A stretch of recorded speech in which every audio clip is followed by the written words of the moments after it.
네, 여러분, 형사소송법 강의 시간입니다. 지난 강의에서 저희는 제5절에서 공소시효에 대해서 살펴보았습니다. 이번 시간에는 재정신청제도에 대해서 공부해 보도록 하겠습니다. 자, 재정신청제도라는 것은 검사의 불기소 처분에 불복하는 고소인 등의 신청에 따라서 법원이 공소 제기 여부를 재판에 의해서 결정하는 제도를 말합니다. 그래서 재판에 의해서 결정한다고 해서 재정신청제도라고 그렇게 이해하시면 좋겠고요.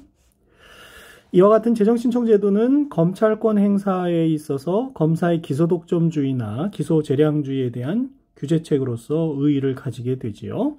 저희가 이미 검사의 불기소 처분에 대한 불복수단에서 검찰항고, 재항고, 헌법소원과 더불어서 살펴본 바가 있는데요. 이하에서는 재정신청 절차의 구조부터 해서 재정신청제도에 대해서 좀 더 자세히 살펴보도록 하겠습니다. 먼저 재정신청 절차의 구조에 대해서는 견해가 대립되고 있습니다. 그래서 이 재정신청 절차를 어떻게 이해하느냐에 따라서 신청인과 피의자의 절차 참여 가능 여부가 달라진다는 데 그 의미가 있는데요. 즉, 공소 제기 전의 절차이기 때문에 재정신청 절차라는 것이 공소 제기 전의 절차이기 때문에 수사 절차의 일종이다라고 보는 입장이 있을 수 있고요. 검사의 불기소 처분은 일종의 행정처분인데 그와 같은 행정처분의 당부를 심판 대상으로 하는 행정소송의 일종인 항고소송에 준하는 것이다 라고 파악하는 견해가 있고요. 네, 행정법상의 항고소송 등에 대해서는 행정법 공부를 하실 때 또 자세히 다루겠습니다만 그런 견해가 있고 수사와 더불어서 항고소송으로서의 성격도 함께 가지는 것으로 보는 입장이 있을 수 있겠습니다. 또 한편 형사소송과 유사한 재판 절차이기는 하지만 수사의 성격도 가진다라고 해서 형사소송이 유사한 것을 강조하는 그런 견해도 있을 수 있죠. 형사소송 유사설에 따르게 되면 수사 절차와 같이 신청인과 피의자의 절차에 참여권이 인정되지 않고 수사 절차니까요. 필요한 경우 법원의 재량에 의해서 참여가 인정될 수 있게 됩니다. 형사소송 규칙 24조 2항을 참조하시면 되겠는데요. 규칙 제24조 제2항은 법원의 결정이나 명령을 위한 사실조사에는 검사나 피의자, 변호인을 참여하게 할 수 있다. 그런 규정이 되겠습니다. 자, 이와 같은 재정신청을 할 수 있는 재정신청 권리자와 재정신청의 대상에 대해서 살펴보겠는데요. 재정신청권자는 검사로부터 불기소 처분의 통지를 받은 고소인과 고발인입니다. 고발인 중에서는 특정 범죄에 제한이 되죠. 형사소송법 제260조 제1항에 규정이 있습니다. 이제 재정신청에 대한 조문이 형사소송법 제260조에 있다는 것도 잘 기억을 해 놓으셔야 되겠고요. 고소 또는 고발을 취소한 자는 재고소 금지 규정에 비추어 재고소를 할 수 없지 않습니까? 재정신청을 할 수 없다고 봅니다. 그리고 대리인에 의한 재정신청도 당연히 가능하고요. 신청권자는 이렇게 되어 있습니다. 그 다음 재정신청의 대상에 대해서 보면 재정신청은 고소, 고발 사건에 대한 검사의 불기소 처분을 그 대상으로 하지요. 그래서 협의의 불기소 처분과 기소유예를 포함을 하고요. 고소인은 모든 범죄에 대하여 재정신청이 가능하지만 고발인의 경우에는 형법 제123조부터 제126조까지의 범죄에 한한다는 것도 저희가 이미 살펴본 바가 있습니다. 다만 형법 제126조의 피의사실 공표죄의 경우에는 피공표자의 명시한 의사에 반하여 재정을 신청할 수 없도록 그렇게 규정을 하고 있습니다. 자, 이와 같은 재정신청 대상에 대해서 어떤 절차를 통해서 재정신청이 되는지 재정신청의 절차에 대해서 보다 자세히 살펴보겠습니다. 먼저 검찰항고 전치주의입니다. 재정신청을 하려면 검찰청법상의 검찰항고를 거쳐야 하죠. 이를 검찰항고 전치주의라고 하고요. 이에 대해서 이미 불기소 처분에 대한 불복 절차에서 공부한 바가 있죠. 재정신청 이전에 상급 검찰청의 판단을 받게 해서 재정신청제도의 남용을 방지하고 그 효율성을 기하기 위한 것이라고 할 수 있겠습니다. 검찰 항고는 고등검찰청의 항고를 말하고요. 한편 항고 제기 이후 제기 수사가 이루어진 다음에 다시 공소를 제기하지 않는다는 통지를 받은 경우라든지, 두 번째로 항고 신청 후 항고에 대한 처분이 행하여지지 않고 3개월이 경과한 경우라든지, 검사가 공소시효 만료일 30일 전까지 공소를 제기하지 않는 경우에는 검찰 항고를 요하지 않습니다. 즉 검찰 항고 전치주의에 예외가 되는 경우가 있는 것이죠. 형사소송법 260조 제2항 단서에서 규정을 하고 있습니다. 그리고 검찰 항고에 대해서 재정 신청을 할 수 있는 자는 대검찰청에 재항고를 할 수가 없습니다. 그래서 검찰 항고에 의해서 당초에 불복을 했다가 재정 신청으로 다시 검찰 항고에 대한 기각 결정에 대해서 불복할 수 있는 경우에는 재항고로 갈 수가 없고요. 재항고는 결국 재정 신청을 할 수 없는 형법 123조부터 126조 이외의 고발인 같은 경우에 재항고로 갈 수가 있다. 이렇게 이해하시면 되겠죠. 재정 신청의 방식인데요. 재정 신청을 하려는 자는 항고 기각 결정을 통지받은 날 또는 제260조 제2항 제1호 제2호 위에서 본 바와 같이 다시 공소를 제기하지 않는다는 통지를 받은 경우라든지, 항고를 제기한 후 3개월이 지나도록 처분이 없는 경우에는 10일 이내에 항고 기각 결정 통지를 받은 날이나 위와 같은 사유가 발생한 날로부터 10일 이내에 불기소 처분을 한 검사 소속의 지방검찰청 검사장 또는 지청장에게 재정신청서를 제출해야 합니다. 그래서 재정신청서를 제출함으로써 재정신청을 하게 되는 것이죠. 다만 위에서 봤던 제3호의 사유, 예를 들어서 공소시효 만료 30일 전까지 공소를 제기하지 않는 경우에는 공소시효 만료일 전날까지 재정신청서를 제출할 수 있다는 예외 규정을 두고 있지요. 검찰청법 10조 3항에서 규정하고 있는 내용이 되겠습니다. 네, 이와 같은 내용은 형사소송법 260조 제3항에서 확인해 보실 수가 있겠습니다. 재정신청서에 대하여는 재소자에 대한 특례 규정, 나중에 344조 1항에 대해서 배워보겠습니다만, 재소자 같은 경우에는 교도소장이나 구치소장 등에게 서류를 제출하면 그것이 적법한 기간 내에 상소를 제기한 것으로 보는 그런 규정인데요. 그와 같은 재소자에 대한 특례 규정이 재정신청서에 대해서는 규정이 없기 때문에 구금 중인 고소인이 재정신청서를 그 기간 안에 교도소장이나 구치소장 또는 그 직무를 대리하는 사람에게 제출하였다 하더라도 재정신청서가 그 기간 안에 불기소 처분을 한 검사가 소속한 지방검찰청의 검사장 또는 지청장에게 도달하지 않았다면 적법한 재정신청서의 제출이라고 볼 수 없다는 것이 판례의 입장입니다.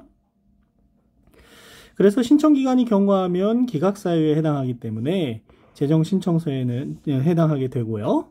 재정신청서에는 재정신청의 대상이 되는 사건의 범죄사실 및 증거 등 재정신청의 이유를 기재하도록 그렇게 하고 있는 것입니다. 다음으로 재정신청의 효력에 대해서 살펴보면, 재정신청이 있으면 그 결정이 확정될 때까지 공소시효의 진행이 정지되죠. 저희가 지난 시간에 공소시효의 정지에서 본 바가 있습니다. 그리고 사건에 대한 공소제기 결정이 있는 때에는 공소시효에 관해서 그 결정이 있는 날에 공소가 제기된 것으로 보게 됩니다. 한편 여러 사람의 재정신청권자가 있는 경우에 공동신청권자 중 한 사람의 신청은 그 전원을 위해서 효력을 발생합니다. 재정신청의 취소에 대해서 살펴보면요. 재정신청은 그 결정이 있을 때까지 취소할 수가 있는데요. 재정신청을 한번 취소한 자는 다시 신청을 할 수가 없게 되겠습니다. 그리고 수인의 재정신청권자가 있는 경우 공동신청권자 중 한 사람이 제기한 재정신청은 전원을 위해서 효력을 있지만 취소의 경우에는 그와 달리 다른 공동신청권자에게는 취소의 효력이 미치지 않는다는 점에도 유의를 하셔야 되겠고요.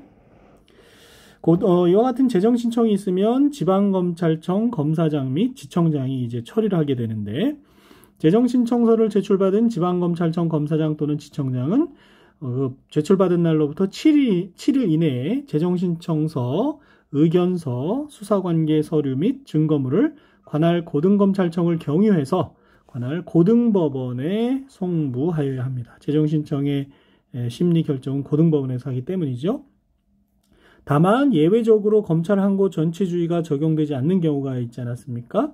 그 경우에는 지방검찰청 검사장 또는 지청장은 신청이 이유 있는 것으로 인정하면 즉시 공소를 제기하고 그 취지를 관할 고등법원과 재정신청인에게 통지하면 되고, 신청이 이유 없는 것으로 인정하는 때에는 역시 30일 내에 고등법원에 관련 서류를 송부하도록 그렇게 하고 있는 것입니다. 이러한 절차를 거쳐서 고등법원에서 이제 심리하고 결정을 하게 되는데요. 먼저 고등법원의 심리에 대해서 보면요. 고등법원은 재정신청서를 송부받은 날부터 10일 이내에 피의자 및 재정신청인에게 그와 같은 사실을 통지를 해야 합니다. 재정신청서를 송부받았다는 사실을 통지를 해야 되고요. 고등법원에서 심리를 하는 방식에서는 재정신청서를 송부받은 날부터 고등법원은 3개월 이내에 항고의 절차에 준하여 결정을 하고 필요한 때에는 증거를 조사할 수도 있습니다. 그래서 필요하다고 판단이 되면 고등법원에서도 증거 조사를 할 수가 있고요. 다만 여기서 말하는 3개월 내에 결정해야 된다는 것은 훈시적 규정으로 해석을 하고 있습니다. 이와 같이 재정신청에 대한 고등법원의 심리는 항고 절차에 준하기 때문에 원칙적으로 구두변론에 의하지 않고, 항고가 원래 원칙적으로 구두변론에 의하지 않고 필요한 경우에 할 수 있는 거고요. 서면 심리에 의해서 재정신청 절차를 심리를 할 수가 있습니다. 따라서 심리 과정은 서면 심리에 의해 하기 때문에 비공개로 진행되는 것이 원칙이고, 당사자가 아닌 법원의 직권에 의해서 당사자의 증거 신청이나 변론 이런 것에 의한 것이 아니라 법원의 직권에 의하여 재정신청 심리 절차가 진행된다고 보시면 되겠습니다. 그렇지만 항고 절차의 경우에도 필요하다고 생각이 되면 구두 변론을 열 수가 있기 때문에 구두 변론에 의하는 경우에도 역시 증거 조사를 할 수가 있고요. 구두 변론에 의해서 증거 조사를 하는 경우에는 검사, 피의자 또는 변호인을 참여하게 할 수가 있습니다. 형사상 규칙에 있죠. 따라서 신청인과 피의자의 참여권은 원칙적으로 보장되는 것이 아니고 재정신청을 심리하는 고등법원의 재량에 따라서 참여시킬 수가 있는 재량사항이 되는 것이지요. 자, 이와 같은 심리 절차를 거쳐서 고등법원에서 이제 재정 결정을 하게 되는데, 재정 결정에는 크게 두 가지가 있겠죠. 하나는 재정 신청을 기각하는 결정이 있을 거고요. 또 하나는 재정 신청을 받아들여서 공소 제기 결정을 하는 것일 겁니다. 재정 신청 기각 결정은요, 재정 신청이 법률상의 방식에 위배되거나 재정 신청이 이유가 없다고 생각이 되면 신청을 기각하게 되지요. 법원은 기각 결정을 한 때에는 즉시 그 기각 결정 정본을 재정 신청인과 피의자 그리고 관할지방검찰청 검사장 또는 지청장에게 송부하도록 그렇게 하고 있습니다. 공소 제기 결정은요, 법원은 재정 신청이 이유 있는 때에는 사건에 대한 공소 제기를 결정을 하게 되겠죠.